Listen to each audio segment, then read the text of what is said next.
Sleep debt actually impairs your judgments more than being legally drunk. When I first kind of heard about that, I thought, well, yeah, but I can do without sleep. I'm really good with only 5 hours, and our brain has this just tendency to make us believe that that's actually true. But what happens is that you become slower, you get more stressed, the things that happen throughout the day affect you more, and your performance significantly gets tanked as a result of you not sleeping enough. You're listening to 15-Minute Mastery, a show that empowers you with insights from leading iGaming experts to enhance your personal or business performance. The show is brought to you by the AI-powered data analytics platform Blask and supported by tech-driven affiliate and media company Already Media, Lala Stars, the leading casino partnership program, and Next.io, the world's iGaming community. Hey everyone, and welcome back to 15-Minute Mastery. Today we're joined by the one and only Leo Judkins, a former iGaming director turned high-performance coach for industry leaders. Leo helps executives optimize their performance through science-backed sleep and recovery strategies. His controversial thesis that your well-being is killing your performance challenges how many leaders approach their work-life balance. Leo, it's so nice to have you here with us. Yeah, Dima, great to have you here. I am so honored to be on your podcast. I absolutely love 15-Minute Mastery. I think it's a great piece of like snacks that you can have.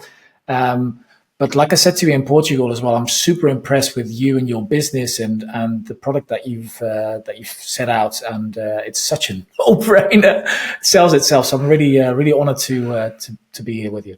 Awesome. Thank you so much. I think the topic of today's conversation is probably one of the most important and eye-opening topics for me in the last 6 months. And one of the topics I personally focus a lot. And I cannot wait to bring your expertise into the masses and help you to spread your message. So let's start with the first question, because I think it's a very interesting thing that, iGaming is always on, right? iGaming industry is international and there is no breaks. There is a lot of travel and of course, non-stop conferences.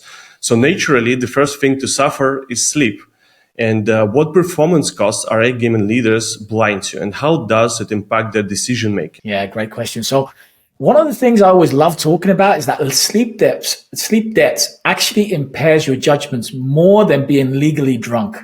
And that is such a, like when I first kind of heard about that, I thought, well, yeah, but I can do without sleep. I'm really good with only 5 hours, and our brain has this just tendency to make us believe that that's actually true. But what happens is that you become slower, you get more stressed, the things that happen throughout the day affect you more, and your performance significantly gets tanked as a result of you not sleeping enough. And really, sleep is the overlap between the amount of hours that you sleep and the quality of your sleep, right? And in that almost Venn diagram, that's where high performance starts. And that's where that's the foundation of everything when it comes to speed, when it comes to decision making, when it comes to strategic thinking. Because in the end, we're no longer our granddads. We're not paid for punching in and out. We're not paid for the amount of hours that we do. We're paid for the value that we bring to those hours. And sleep is absolutely the foundation of that. Yeah, I totally agree with you. So what does an optimal evening routine looks like to get ready for the good night of sleep? Yeah, great question. So we talked a little bit before this podcast. I think one of the big things that where people go wrong is that they look up these beautiful evening routines or this perfect sleep science, and they want to go with a perfect routine that is very far from where they are today. And because we're all not all or nothing thinkers, and which makes us really good at business, having that all or nothing thinking can really sabotage our ability to build a good evening routine that helps us unwind. Now, when you want to build a good evening routine, the key really is, and the most impactful thing that you can do is reducing your screen time before you go to bed. Very often I think about it like being in the pub, when you're on your phone, in your bed, it's like being in the pub. There's always something else to do. There's always a little bit longer to stay. There's always the next reel to watch. There's the next Trump that's going to be your president, whatever, there's always the next thing that you are going to be looking at. And our brain just hasn't evolved past the point of understanding that the light that you're actually seeing isn't the same as the sun still being out. So what we want to do to sleep well and improve the quality of your sleep, even though you might not necessarily be sleeping long enough, improving the quality of your sleep really comes down to first reducing the amount of light exposure that you have before you go to bed. And your phone is the key there, even your TV or your iPad, and having a wind down routine so that you don't go from 100 to 0 when you finish the day is crucial to that. So what does that actually look like? For most people, that just means buying an alarm clock and leaving their phone away from the bedroom. And that is a scary thought for many people, but that is where the perfect evening routine starts. And again, I just want to emphasize that a perfect evening routine doesn't mean taking 100 steps and doing this perfect thing that you've seen somewhere on the internet. It starts with just removing your phone. I love it. I think, like they always say, every great and big journey starts with the first step. So I think nailing down this little first step is, I think, a path towards a bigger success in the future. Okay, so once someone in the bed, what specific sleep hygiene practices make the biggest difference to sleep quality? Yeah, you want to think about your bedroom as a cave, right? Like I was saying earlier, that our brain hasn't evolved past the point of understanding that we're in modern day society. We used to live in caves, right? So you want to emulate that environment as much as possible. I'm not saying that you should go outside and sleep in a cave somewhere. I'm saying that you want to have it as dark as possible.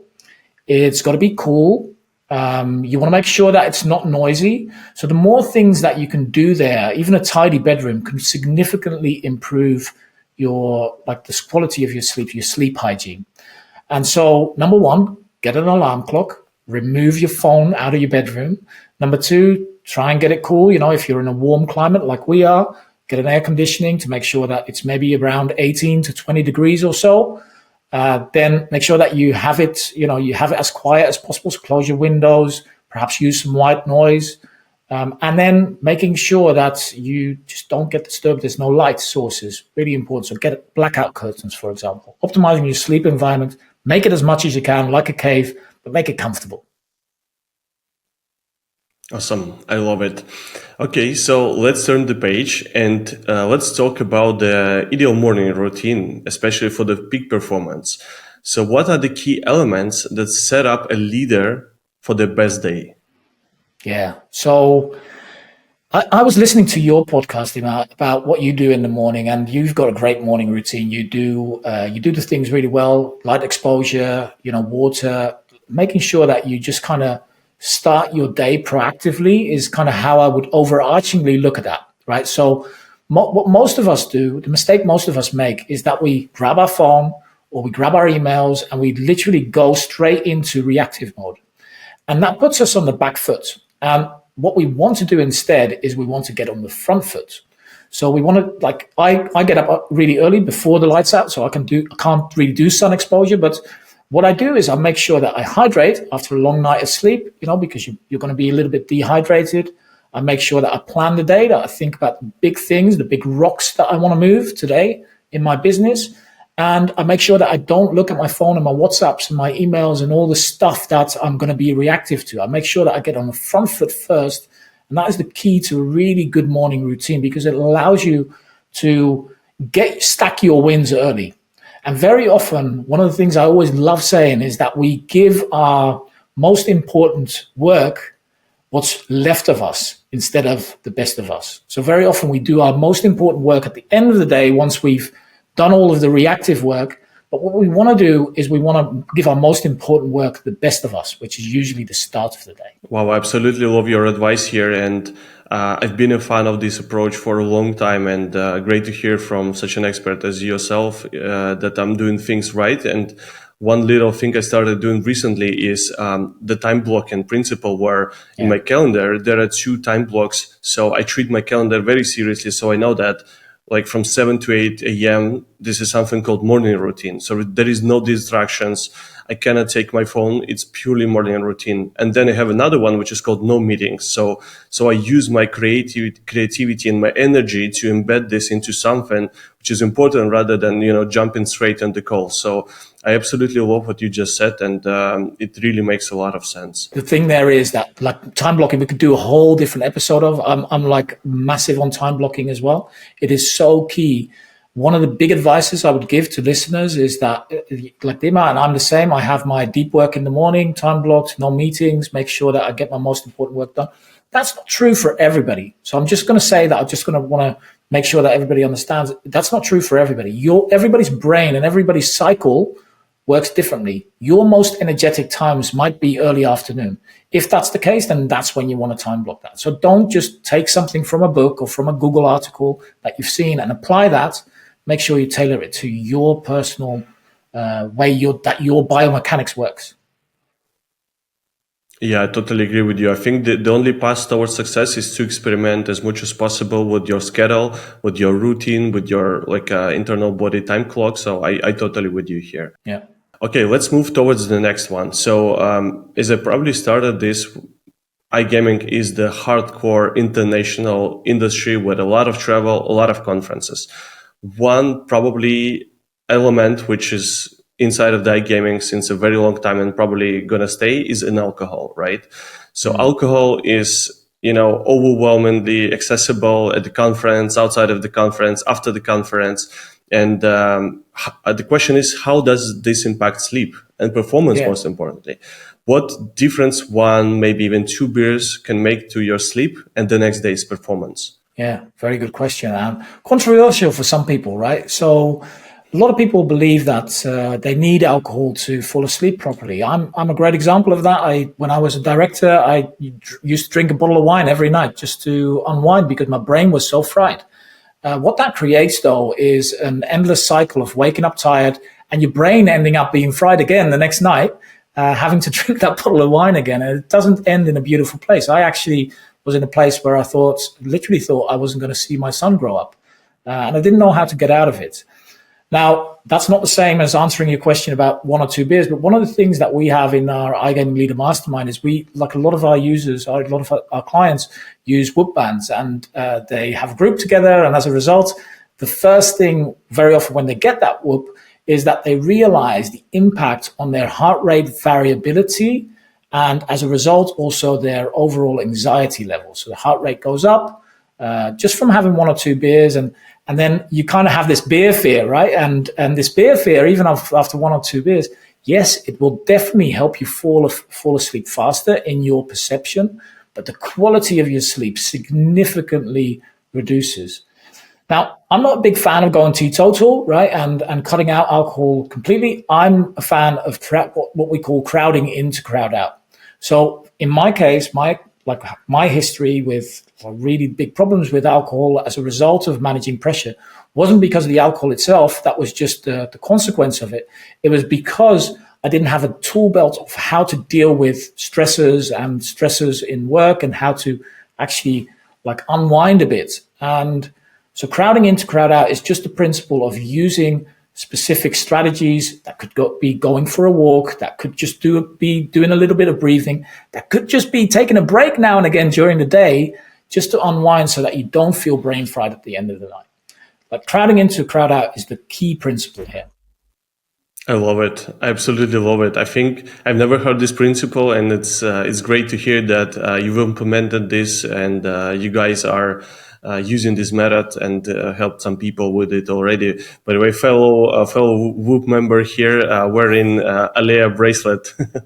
Okay, so probably my last question for today, because I think this has been like one of the key messages throughout this conversation, Leo, and I think if you can give just one simple advice to anyone who is listening to us right now, one little first step they need to take in order to see and start seeing the difference, what this could be. Yeah, I'm going to actually give two, if that's all right, Dima. One is like I said already, about making sure that you just get off your phone before you go to bed, making sure that you don't use any screen time and you actually unwind before you go to bed.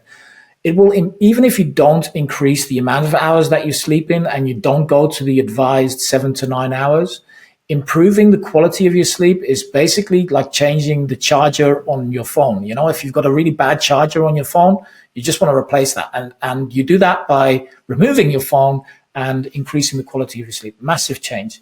The second thing is that I would strongly advise you to just take breaks during the day. We are so used to just powering through when we're against a deadline and when we're against, like, we've got a high pressure and a high workload, working through it. But just kind of stepping away, even for just 5 minutes, can reset your mind, re-energize you, and help you solve problems 2, 3, 4 times more quickly instead of like staying there and trying to battle through it. So those are the 2 things I'd advise. Wow, I absolutely love it. I think I might start implementing the break principle. I've never done this, but I'm a guy who runs experiments on myself, so I'm gonna start tomorrow. Thanks a lot for this one, Leo. I think I really enjoyed this episode, and as I started this conversation with, I think this is one of the most important episodes of our show, and please listen to this carefully and start implementing and making your lives better. Thanks a lot, Leo. That was a very awesome episode with a lot of things to consider. Thank you, Dima.